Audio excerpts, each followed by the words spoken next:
All right, we're back, unfrozen and getting rid of the Wi-Fi bots on another episode of the Media Monsters podcast with an amazing, awesome special guest, author, podcaster, amazing human being, horse trailer driver, all around amazing person, Lori Jewett. Well, that is one heck of an intro. I like that. And you can tell that you guys have heard my book because I like that little horse trailer driver plug in there. It's an important part of what you do now. So, yeah, well, I appreciate you guys having me. I'm excited to be here. It's been a blast working with y'all on the audiobook and soon to be podcast. And I'm excited. That's good. Lori, so we were talking about this offline a little bit, but there's so many things that happen in the course of one single human being's life. And, you can be organized, you can be a logistical dynamo, but at the end of the day, there's certain things that you can't plan for. And, it's amazing because it's almost a test that, people get pressed with, the resilience of the human spirit. So the last 3 years or 4 years, what have been the biggest things that you've had to overcome?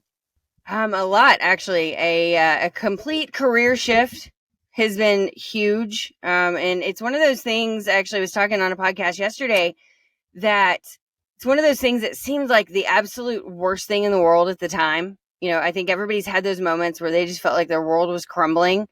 And almost instantly, it became the absolute best thing for me. I have kind of like a butterfly, right? That was like I got put into that cocoon caterpillar phase and came out just a completely different person.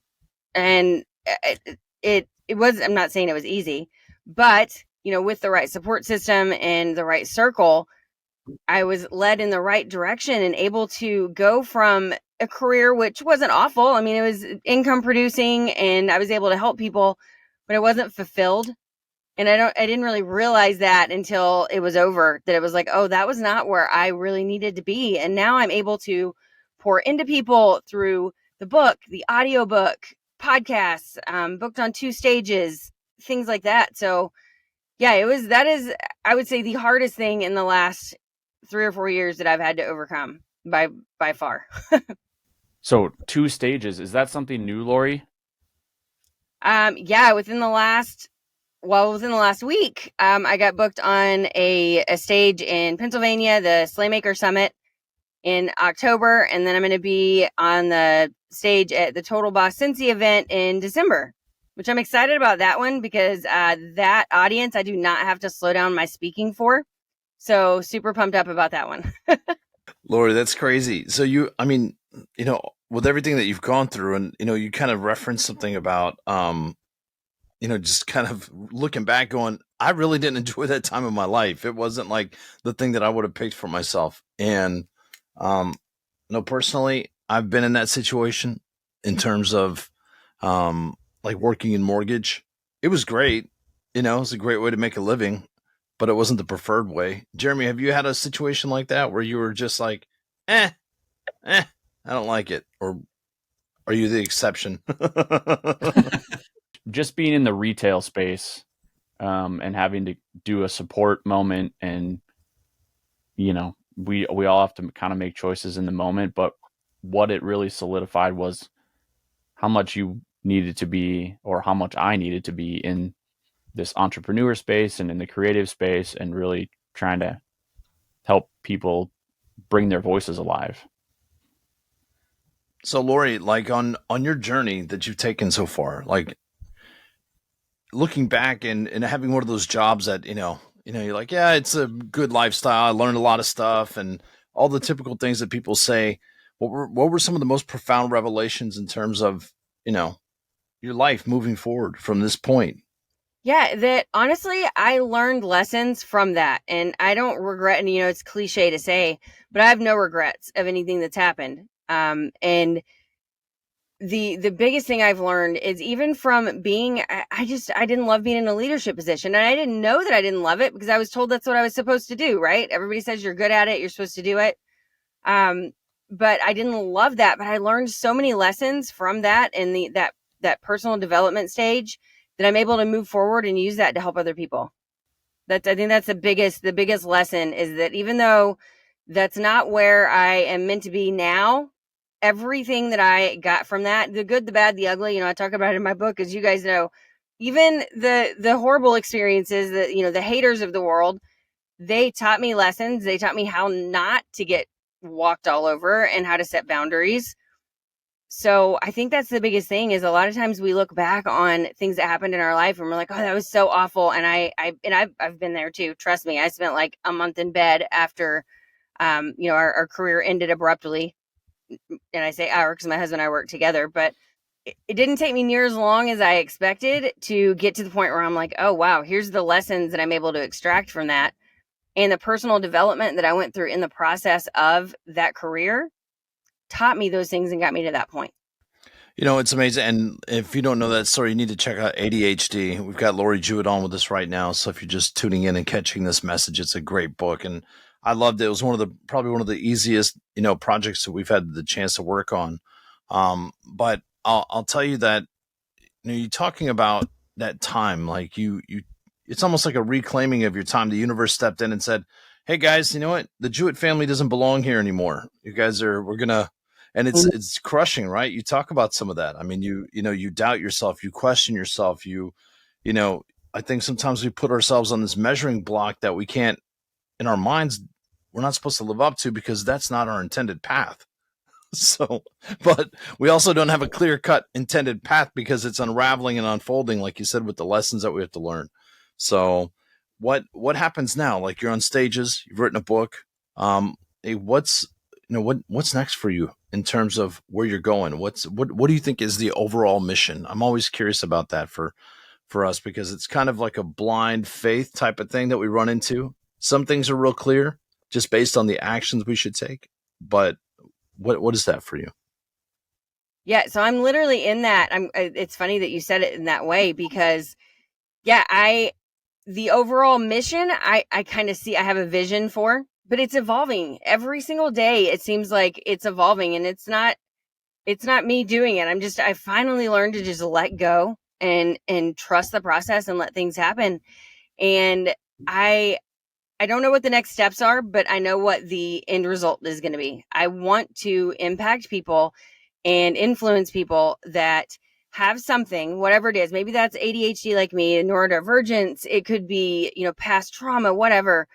But I want to inspire people to take whatever it is that they feel like they need to hide, that would hold them back if they, shouted it to the world, and reframe that and use it to catapult them forward. I spent so much of my life trying to tone myself down and slow down my speaking and my and not play with my fidgets and things in front of people, as I have my silly putty. But I think that it's not in my hair yet. We're good. We're golden. But I think it's important for people to realize that, because it was a long time. It was only about 2 years ago that I started hearing people talk about using those things for good and not burying it and hiding it from the world. So I think we all have something, it doesn't necessarily have to be a neurodivergence or ADHD or anything like that, but we all have something that we can use to make an impact on other people. And that getting that message out there is the end result. Not sure how I'm going to get to that end result, but we're making progress. The stages in the books and the podcast are a start. I really like what you said about like sharing your story, and it doesn't matter what your thing is. What's something that you learned and discovered about that process as you were writing your book? Like, I know that it took you a minute, and I know that you not only had to work through just being an author, and also being an author, I understand how grueling and frustrating and also joyous that process can be. But what was it that you discovered in your process as you were going through that writing process? So I did not know that the writing process, specifically the recording the audiobook, and I'll dive into that in just a second, but I did not know that it was going to be a self-discovery process for me. I did not know that it was going to be, that process was going to be like therapy to myself. And you and I kind of touched on this before we hit record this morning, but writing the words, going through and rereading them during editing, I learned a lot about myself. I dove deep and discovered a lot of things. And then going back in and reading it, and I'm proud of myself. I didn't cry. I didn't melt down. I think maybe I melted down and I just don't remember it, but no, I'm just kidding. But I didn't cry or melt down or anything, but even reading my words out loud into that microphone with the headphones. And if you guys have never like recorded anything professionally, it's super cool because your voice sounds awesome. We all hate the sound of our voice. But when you have those like fancy headphones in and the fancy mic in the studio, it's like, I kind of felt like a rock star. Right. And so hearing the words that I wrote, the story of my life and my journey and experiences, that in itself was a self-development journey. We talked about it. Jeremy and I talked about it. I've done 8-hour podcast days. I've done days where I podcasted and interviewed people for 8 hours straight. But the emotional part, not only that, the voice part, but thank goodness Jeremy has all the like teas and stuff that kept me with hot liquids. But the emotional part of it was draining, but in a good way. It was in a self-discovery way. And I think that's the biggest thing I learned through the book writing process is I had absolutely no clue that it was going to be self-discovery and going to catapult my personal growth the way that it did. It was a catalyst, I think. Yeah, and by the way, Lori was actually a rock star in the studio. She crushed it, literally. We hit a couple of potential snafus, and she got through them. And for the record, she did not shed a tear, although I feel like there were some highly emotional and reflective moments, which always happens anytime you're behind a microphone, and especially when you're speaking your words to your story. Yeah, I'm curious. Did y'all find in editing that my voice cracked? Because I know there were a couple of times and I'm like, oh, I think my voice cracked, getting emotional. Yeah, I think that's the thing that made you narrating your book so powerful is that you could hear the subtleties. There wasn't like outward crying or anything like that or emotional meltdowns, but I was there with you and I was in the moment as you're telling me the story and I'm imagining the picture that you're painting, with the visit from, the regional person and there's the antagonist in the story, the person that's gunning for your spot in your agency and, people just making your life hell inside it. Cause I've worked in the mortgage industry. There are people that I'm like, man, I wish I could just fire that person and bury them in the ground someplace, but you can't, so like you evoked the right emotion because it's your story. And I could feel it. And there are moments where I was like, man, I hate that. Like, I just want to give you a hug now because I know what that's like to go through that. And I'm sure many people do too, Lori, but the way that you delivered that really connected your story, not just to me, but also it's going to do that for the listeners too. Anybody that hears that book. Well, thank you. And I think that, so I'm glad that I didn't like sound overly, sobby, but I think that is something that I've been telling people, anybody that I know that is like, talking about writing a book, recording it in your voice. I will not listen to an audiobook that is, unless it's something that Danny has narrated. But when we're talking like a self-help book or something like that, yeah, Danny's, I'm like, I've listened to, all Danny's narrations or most of them. But for me, I didn't want anybody else reading my book. I didn't want it to be in someone else's voice because they didn't experience those emotions. They didn't experience the pain and the joy and the excitement. And I think that's something that if anybody is considering an audiobook, which you should, 100% should, because there's people like me that will not read the book. And that's why I wanted to do the audiobook at the same time, because my ideal client is not going to read a physical book. So we had to do the audiobook at the same time, or the message isn't going to get out. Yes, I could sell books. Like people would buy books because, not to sound arrogant, but I'm like, somehow I'm a likable person. I don't know. People like me because I'm goofy. I think it's just because they get to laugh at me, but nobody would listen to it. The message wouldn't get out. It would be on bookshelves, like the hundreds of books that I buy. Cause every person I know that writes a book, I buy between 1 and 10 copies, depending on lots of things. But so my bookshelves are full of books that I'm never going to open. I listened to Jeremy's audiobook and then read the book, which made it easier for me to actually read the book once I'd listened to the audio version. So, and for me, Jeremy's book being in his voice made it relatable to me. So record your audiobook, people. Maybe we need to get a list of all of those books that are sitting on your shelf, Lori, of which ones don't have their audiobook recorded yet. And it seems like we just found a lead gen That's your situation lead gen. over Yeah, here. I will start making a list. And it's probably like 98% of them would be my guess. Because I can think of Yeah. 3 off the top of my head that I know did an audiobook. And one of those never aired the audiobook because she didn't like the way she sounded on it, which I cannot imagine. Even if I don't like the way I sound, I'll just never listen to it. We'll put it out there and I just won't listen because that was a lot of work. Fun Right. work, but still. Yeah. I love it. It's like dropping an album too. But I think the work means more too, and you brought up a very interesting point too, just in the way that the process, the way that people do things. And I'm like you.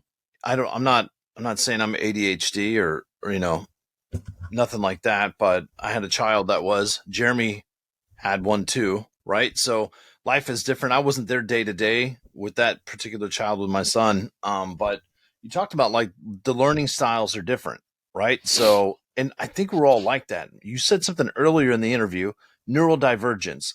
And there's so many new different terms, new different discoveries. And this is great because the things that used to happen, to sit down, shut up, you go into the office, the people with ADHD tended to get in trouble or they're in detention or even suspension in some cases, right? And a lot of it has to do with the fact that we're not supposed to fit in a box. None of us are. And the system and the uniformity of the school systems and our educational processes are not designed to help everybody learn. And they don't care at the end of the day that we all have learning styles that are different. So talk on that a little bit, just in, what neurodivergence is for those who might not know. And some things that you've had to do to kind of cope. You were talking about the putty and stuff like that and your fidget spinner, but let's talk about that a little bit.